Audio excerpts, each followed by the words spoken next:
pintu.co. Sekretaris Jenderal SURA Syukri Paloh menyebutkan bahwa nomor urut 1 yang diperoleh pasangan calon gubernur dan wakil gubernur Aceh, Bustami-Syech Fadhil, memiliki makna khusus sebagai simbol persatuan bagi masyarakat Aceh. Menurut Syukri, pasangan ini adalah sosok yang mampu menyatukan rakyat Aceh dan membawa perubahan positif. Dia juga menyatakan keyakinannya bahwa pasangan ini memiliki kemampuan untuk membangkitkan perekonomian Aceh dan membawa pembangunan yang lebih baik untuk provinsi tersebut.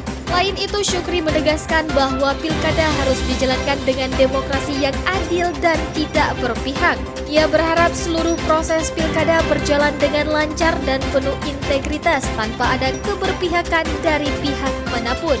Mau tahu berita terupdate tentang Aceh? Baca berita selengkapnya di pintu.co.